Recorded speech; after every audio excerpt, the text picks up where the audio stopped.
Abra sua Bíblia no Evangelho de Marcos, capítulo 8.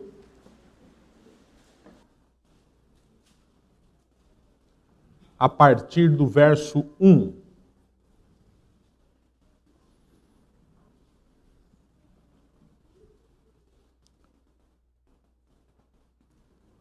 Evangelho de Marcos,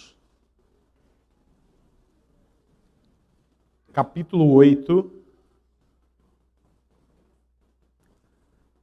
a partir do verso 1. Diz assim a palavra do Senhor. Naqueles dias, quando outra vez se reuniu grande multidão, e não tendo eles o que comer, chamou Jesus os discípulos e lhes disse: Tenho compaixão desta gente, porque há 3 dias que permanecem comigo e não tenho o que comer. Se eu os despedir para as suas casas em jejum, desfalecerão pelo caminho. E alguns deles vieram de longe. Mas os seus discípulos lhe responderam: Donde poderá alguém fartá-los de pão neste deserto? Até aqui. Ó Deus, nós clamamos ao Senhor que aquilo que acabou de ser cantado, ó Deus, de fato aconteça nas nossas vidas. Que o Espírito do Trino Deus trabalhe em nós, ilumine a nossa mente, o nosso coração, para que nós possamos ser alimentados pelo Senhor, ó Deus, nessa noite. Não permita que nenhum de nós saiamos daqui, ó Pai, sem ser alimentados espiritualmente. Nós precisamos da Tua iluminação nesse momento. Então faça isso para a glória do Teu santo nome e a oração que fazemos em nome de Jesus. Amém. Queridos, a Bíblia ela é absolutamente clara em mostrar a fragilidade humana, em mostrar que eu e vocês somos fracos, somos limitados, somos pó. O Salmo 103, verso 13 e 14 diz assim: Como um pai se compadece de seus filhos, assim o Senhor se compadece dos que o temem, pois Ele conhece a nossa estrutura e sabe que somos pó. Esse texto, irmãos, bíblico, inspirado por Deus, ele é claro em mostrar para mim, para você que está aqui no templo, para você que está em casa, que todos nós somos pó. Nós somos pó na questão física, nós somos pó na questão emocional, nós somos pó na questão moral, nós somos pó na questão espiritual. Eu e vocês somos pó. E só Deus sabe, e você, como você entrou por aquela porta nessa noite. Talvez você esteja experimentando isso em alguma área da sua vida. Você esteja percebendo que de fato você é pó nessa área porque está passando uma tempestade, uma dificuldade. Mas veja que interessante que o texto ele não fala apenas que nós somos pó. Ele não fala apenas da nossa limitação. Mas ele fala também a respeito do nosso Deus. De uma qualidade do nosso Deus, de um atributo do nosso Deus. O texto diz: Como um pai se compadece de seus filhos, assim o Senhor se compadece dos que o temem. O nosso Deus, o Deus da Bíblia, o Deus da primeira igreja presbiteriana de Indaiatuba, ele é um Deus que se compadece. Ele sente a nossa dor, ele se coloca no nosso lugar. E hoje nós vamos ver que não apenas o Deus Pai se compadece de nós, como mostra o Salmo 103, verso 13 e 14. Mas o Deus Filho, o Senhor Jesus Cristo, aquele a quem nós amamos e servimos, ele também se compadece de nós que somos cristãos. Acompanhe aí na sua Bíblia, e eu peço que você que está em casa, você que está aqui no templo, mantenha o texto de Marcos 8 aberto. E veja só o que diz a palavra do Senhor no verso 1 e no verso 2. Naqueles dias, quando outra vez se reuniu grande multidão, e não tendo eles o que comer, chamou Jesus os discípulos e lhes disse: tenho compaixão desta gente, porque há 3 dias que permanecem comigo e não têm o que comer. Irmãos, o Senhor Jesus Cristo, nesse momento, ele estava num território gentílico. Ele não estava entre o povo judeu, entre o povo da aliança. Ele estava num território estrangeiro, quando aconteceu esse ocorrido aqui. E isso é bastante significativo para mim e para vocês. Enquanto os líderes judeus, os religiosos do povo de Deus, do Antigo Testamento, enquanto os fariseus, os escribas, rejeitavam o Senhor Jesus Cristo, os gentios, aqueles que não faziam parte do povo da aliança, o buscavam. Os gentios vinham de longe para se encontrar com o Senhor Jesus Cristo, como diz o versículo 3. As pessoas se reuniam e vinham ao encontro do Senhor Jesus.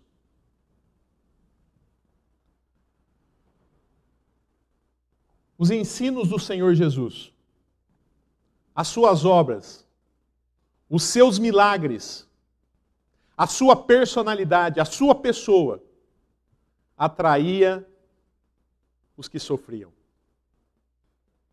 E mais uma vez aqui nós vemos Jesus Cristo cercado de pessoas, pessoas que vieram de muitos lugares para se encontrar com o Senhor Jesus Cristo. E o texto diz, irmãos, que o Senhor Jesus Cristo teve compaixão dessa multidão. Ele se compadeceu dessas pessoas. E o motivo da sua compaixão é porque essas pessoas não tinham o que comer. Eles já estavam há 3 dias ouvindo o Senhor Jesus Cristo. 3 dias. Ouvindo os ensinamentos do nosso Mestre. E eles não tinham o que comer. E o Senhor Jesus Cristo, então, olha para essa multidão e ele se compadece. Ele se coloca no lugar dessa multidão. E ele diz o seguinte aos seus discípulos, verso 2 e 3. Tenho compaixão desta gente, porque há 3 dias que permanecem comigo e não tenho o que comer. Verso 3. Se eu os despedir para suas casas em jejum, desfalecerão pelo caminho, e alguns deles vieram de longe. Então Jesus está preocupado com essas pessoas, ele se coloca no lugar dessas pessoas. Se essas pessoas voltarem da maneira que eles estão aqui, eles vão desfalecer pelo caminho. Eles estão num deserto. E veja só, irmãos, o que os discípulos agora sim dizem, né? Ao Senhor Jesus Cristo, verso 4. Mas os seus discípulos lhe responderam: donde poderá alguém fartá-los de pão neste deserto? Como nós vamos dar comida a essas pessoas? Nós estamos num deserto. Não há Summer Ball. Não há padarias. não há comércios. Nós estamos num deserto. E as pessoas estão famintas, porque há 3 dias eles estão nos acompanhando. Aonde nós vamos arrumar dinheiro? Aonde nós vamos arrumar locais, comércios para comprar comida para toda essa multidão? Esses discípulos, irmãos, são como eu, pastor Juliano, e como vocês. Muitas vezes. Eles conseguem enxergar as dificuldades, conseguem enxergar as lutas, as dificuldades, mas não conseguem enxergar o Senhor Jesus que está ali. A memória desses homens era muito curta. E a incredulidade desses homens era muito grande. Porque nós já estudamos aqui em Marcos 6. No capítulo 6, nós estamos no capítulo 8. Quando nós estudamos o capítulo 6, nós vimos que havia uma grande multidão, faminta também, uma multidão de 5.000 homens, sem contar mulheres e crianças, onde Jesus pegou 5 pães, 2 peixes, multiplicou e alimentou a multidão. E agora nós estamos no capítulo 8. E a pergunta deles é: o que nós faremos, Senhor? Nós não temos condições de suprir a necessidade dessas pessoas. Eles não conseguem olhar para trás. Vamos fazer uma pausinha nessa história aqui e vamos para a história das nossas vidas. É isso que acontece muitas vezes conosco. Muitas vezes nós estamos olhando para a dificuldade que está na nossa frente, as lutas que estão na nossa frente, e nós nos apavoramos. Porque nós não conseguimos olhar para trás e ver aquilo que Deus já realizou nas nossas vidas. Quantas vezes nós fazemos isso? Eu estou com medo de uma situação aqui desse tamanho, mas Deus já me libertou de uma situação muito maior lá atrás. Mas aqui, diante dessa situação, eu estou falando, puxa vida, agora acabou. Agora não tem mais jeito. É o que esses homens estavam fazendo. Eles não conseguem olhar para trás e ver aquilo que Jesus já havia realizado. E então, no versículo 5, o texto diz assim: E Jesus lhes perguntou, quantos pães tendes? Responderam eles, 7. E a primeira coisa que eu quero chamar a sua atenção aqui, irmãos, é aquilo que o Senhor Jesus está fazendo. Primeiro que ele não precisava fazer essa pergunta. Ele sabia exatamente quantos pães tinha lá. Mas ele pergunta, quantos pães tens? E o que ele quer fazer aqui é mostrar para aqueles discípulos que o que eles tinham nas mãos não era suficiente para suprir a necessidade da multidão. Eu quero mostrar para vocês que vocês, por vocês mesmos, não têm condições de superar essa dificuldade. Eu tenho 7 pães. Eu consigo alimentar uma multidão de 4.000 pessoas? 7 pães não dá na minha casa, lá nós somos em 8. Imagina uma grande multidão. Não é verdade? Mas o que o Senhor Jesus está fazendo é exatamente isso. Ele está mostrando para os discípulos o seguinte: vocês, por vocês mesmos, não têm provisão para suprir essas necessidades. Mas vocês têm que ser dependentes.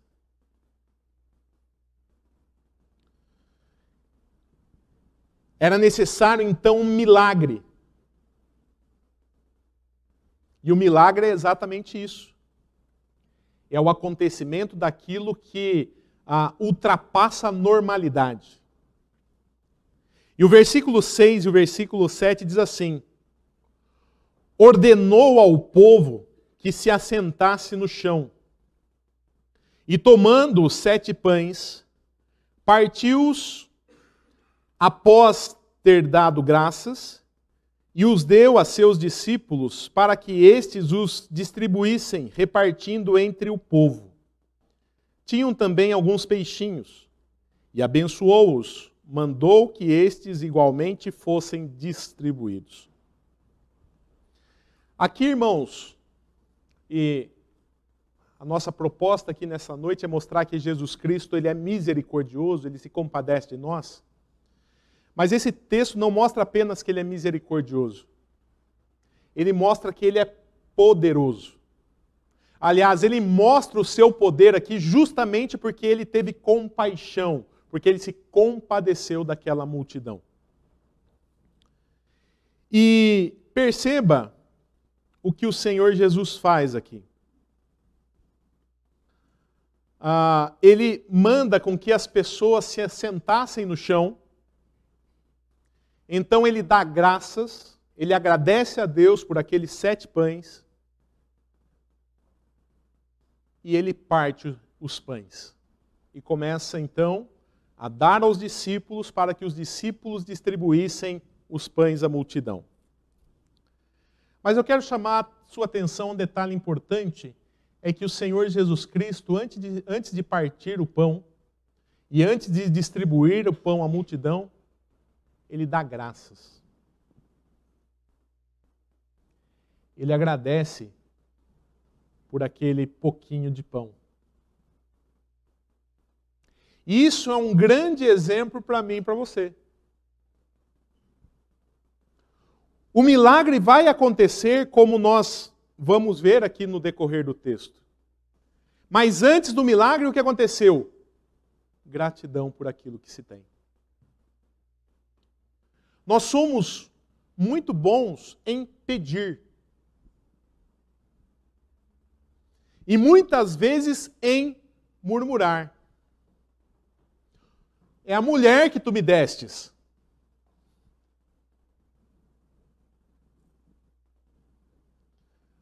Mas nós não somos acostumados a agradecer. E nós vemos aqui o Senhor, o Deus encarnado, dando graças por aqueles 7 pães. E ele, é interessante que é Deus quem faz o milagre aqui, mas nós somos cooperadores. Ele fala para aquela multidão, se assenta. Daí ele dá graças. E daí ele fala, cadê os pães? As pessoas vão levar os pães a ele. Ele parte os pães, mas não é ele que distribui os pães na multidão. São os apóstolos. Você percebe, irmãos, que existe uma cooperação nossa. E é sempre assim. Quando nós vemos o milagre da ressurreição de Lázaro, não foi Jesus que tirou a pedra. Quando nós vemos o milagre da viúva, o milagre era proporcional ao quê? A quantidade de vasilhas que ela arrumasse. Ela tinha que arrumar as vasilhas. Percebe? E aqui é a mesma coisa. Nós temos responsabilidades no reino de Deus. Hoje pela manhã nós falamos a respeito, do nosso dever de cooperar com a obra missionária. Vamos utilizar esse princípio na evangelização, por exemplo. Quem converte as pessoas? É Deus. Nós temos o exemplo de Lídia. Está lá em Atos 16, verso 14. Ela creu naquilo que Paulo pregava porque Deus lhe abriu o coração, diz o texto. Mas Paulo estava pregando. Percebe? Era necessário a pregação da palavra do Senhor. Mas voltando aqui para o nosso texto, irmãos, os versos 8 e 9 dizem: comeram e se fartaram, e dos pedaços restantes recolheram 7 cestos. Eram cerca de 4.000 homens. Então Jesus os despediu. Então nós vemos aqui que o Senhor Jesus, ele pega os pães, ele ora, ele parte os pães, dá para os discípulos, que eles fazem a distribuição. Em seguida são pegos alguns peixes, ele também dá graças por isso, abençoa, e esses pães, os peixes são servidos. E o texto diz que todos se fartaram. Veja que o milagre foi abundante. E ainda foi retirado 7 cestos. Ou seja, 7 pães e alguns peixes foi suficiente para alimentar uma multidão de 4.000 homens, sem contar mulheres e crianças. Esse é o nosso Deus. Um Deus que tem compaixão de nós. E nós vemos isso no texto. Primeiro, quando ele mesmo diz: eu sinto compaixão dessa gente. E agora, quando ele opera um grande milagre. Esse grande milagre aconteceu por quê? Porque ele teve compaixão daquela gente. Mas o texto continua. Verso 10 e 11. Logo a seguir, tendo embarcado juntamente com os seus discípulos, partiu para as regiões de Dalmanuta. E saindo os fariseus, puseram-se a discutir com ele, e tentando, pediram-lhe um sinal do céu. Então, depois de despedir a multidão, eu já falei que Jesus estava numa região gentílica, ele volta agora para uma região de predomínio de pessoas judaicas, e lá os fariseus, os mestres da lei, vão ao encontro do Senhor Jesus Cristo para discutir com o Senhor Jesus. E a palavra discutir aqui no original grego significa desqualificar, arrumar uma confusão inútil, uma discussão hostil. Eles foram brigar. Esses homens não queriam aumentar o conhecimento, não queriam crescer com o Mestre Jesus Cristo. Eles queriam discutir. Só isso que eles queriam. E o verso 11 ainda diz que eles queriam... o verso 10 diz: logo a seguir, tendo embarcado juntamente com seus discípulos, partiu para uma região de Dalmanuta, e saindo os fariseus, puseram-se a discutir com eles, e veja só, e tentando, pediram-lhe um sinal do céu. No verso 11, além de discutir com o Senhor Jesus, esses fariseus pedem um sinal do céu, como se o Senhor Jesus não tivesse feito nada até agora. Ou como se eles quisessem um sinal diferente. Você já multiplicou pães, ok, agora manda fogo do céu, por exemplo. E o intuito desses homens era o quê? Tentar o Senhor Jesus. Eles queriam ridicularizar o Senhor Jesus. Eles queriam que Jesus tentasse fazer algum milagre desse tipo e que não conseguisse e fosse ridicularizado. Esse era o objetivo dos fariseus. Mas veja o que diz o versículo 12 e 13. Jesus, porém, arrancou do íntimo do seu espírito um gemido e disse: por que pede esta geração um sinal? Em verdade vos digo que a esta geração não se lhe dará sinal algum. E deixando-os, tornou a embarcar e foi para o outro lado. A incredulidade desses homens, irmãos, desses fariseus, gerou uma profunda tristeza no coração do Senhor Jesus Cristo. O texto diz: Jesus, porém, arrancou do seu íntimo do íntimo do seu espírito, um gemido. Estava extremamente entristecido por conta da incredulidade desses homens. E muitas vezes nós também somos incrédulos com relação à ação de Deus. Como eu já disse na semana passada, muitas vezes nós ouvimos coisas do tipo: essa pessoa não tem mais jeito. Esse aí nem Deus dá conta. Esse é um caso perdido. Esse é um caso irremediável. Quando nós falamos isso a respeito de alguém, nós estamos falando o seguinte: tem certos pecados que Deus não tem poder para curar. Deus transforma quem Ele quer, na hora que Ele quer.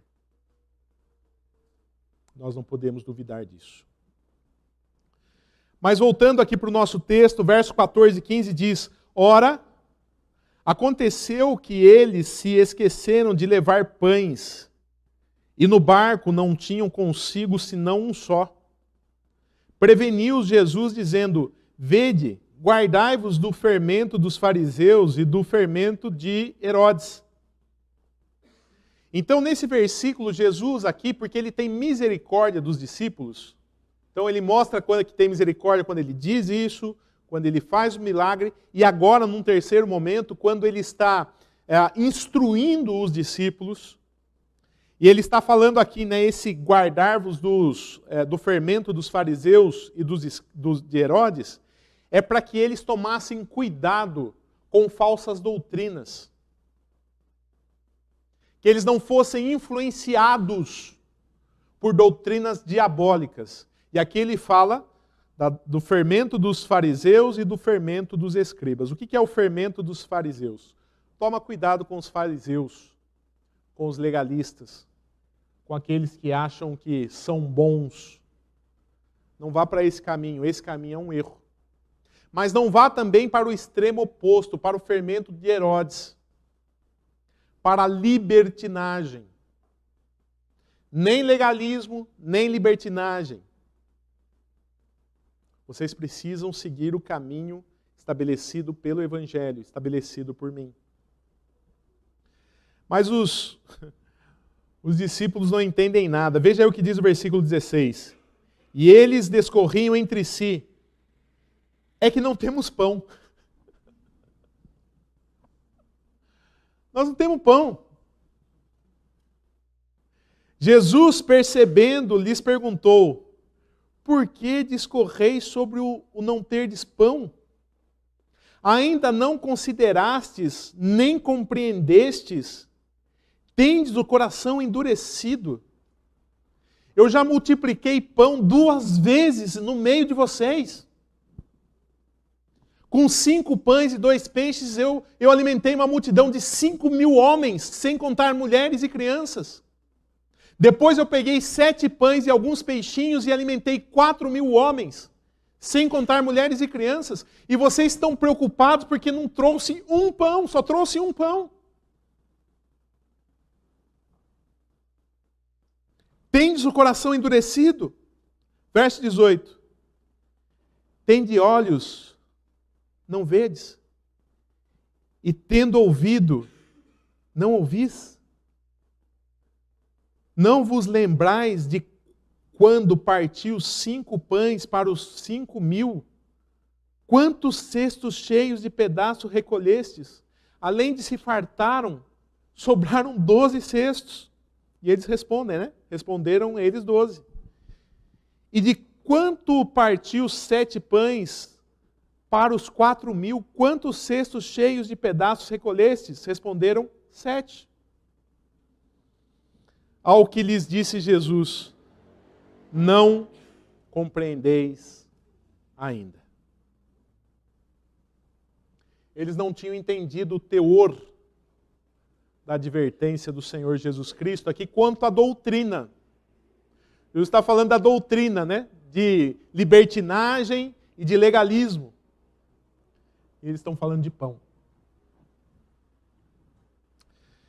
Mas, irmãos, o que esse texto nos ensina? E quais as aplicações que eu e você podemos tirar para as nossas vidas? A lição que esse texto nos ensina é que o nosso Senhor Jesus, ele é misericordioso. Ele sente compaixão de nós. Muitas pessoas não têm compaixão de você. Não importa o que você está passando para elas. A sua vida para essas pessoas é um problema seu. Mas não é assim com o Senhor Jesus. O Senhor Jesus Cristo, Ele tem compaixão de nós. Ele sente a nossa dor. Ele se coloca no nosso lugar. Ele se compadeceu dessa multidão faminta. Eu sinto compaixão dessa gente, Ele disse. E Ele não só falou, como Ele mostrou essa compaixão, como? Alimentando essa multidão. Multiplicando 7 pães e alguns peixes. E depois mostrou misericórdia dos discípulos, instruindo-os com relação ao fermento dos fariseus e ao fermento de Herodes. As doutrinas falsas, diabólicas, mentirosas que deveriam ser combatidas. Então, a primeira aplicação, irmãos, que eu queria trazer é com relação à sua vida. Eu perguntei, como que você entrou ali nessa noite? Eu comecei falando da fragilidade do homem. E talvez você esteja fragilizado em alguma área da sua vida. Seja ela na área emocional, familiar, financeira, espiritual, profissional, relacional, ministerial. O Senhor Jesus Cristo, Ele tem compaixão de nós. E mais do que ter compaixão, Ele tem poder para suprir as nossas necessidades. Então continue buscando o Senhor Jesus. A segunda coisa que é interessante é que os homens aqui participaram desse milagre. Eles levaram um pão até o Senhor Jesus, eles se assentaram, eles obedeceram o Senhor Jesus. E o Senhor Jesus multiplicou o pouco que esses homens tinham na mão. E a minha pergunta para você é o seguinte: o que está faltando na sua casa? No seu relacionamento conjugal, está faltando amor? Compreensão? Jesus pode multiplicar isso. Mas para isso é que preciso que você busque o Senhor Jesus. Que você coloque o seu casamento, o seu filho, a sua vida, o seu trabalho nas mãos do Senhor Jesus. E Ele supre aquilo que está faltando, se essa for a sua vontade. Então essa é a aplicação para nós. Outra questão. Tem pouquinho nas mãos? Está com dificuldade? Não murmure, agradeça. Jesus tinha só 7 pães. Ele não reclama, ele dá graças. Que Deus nos ajude a dar graças também por aquilo que Ele mesmo tem dado a nós. E por fim, eu quero fazer algumas aplicações, como nós sendo canal de bênção na vida das pessoas. No seu trabalho, na sua escola, na sua faculdade, existem muitas pessoas necessitadas e carentes do Senhor Jesus Cristo. Elas precisam de Jesus Cristo. E você é um missionário. É seu dever, como nós vimos pela manhã, levar o Evangelho. O seu trabalho não é meu campo missionário. A sua família não é o meu campo missionário. Os seus amigos não são o meu campo missionário. São o seu. A minha casa é o meu campo missionário. Não é o seu. Todos nós que tivemos um encontro com o Senhor Jesus Cristo, precisamos entender isso e levar isso. Mas pastor, eu sei falar tão mal. Eu não tenho capacidade. Lembra? Jesus multiplica. Coloque a sua vida, o seu ministério diante do Senhor, que Ele pode fazer milagres. Amém?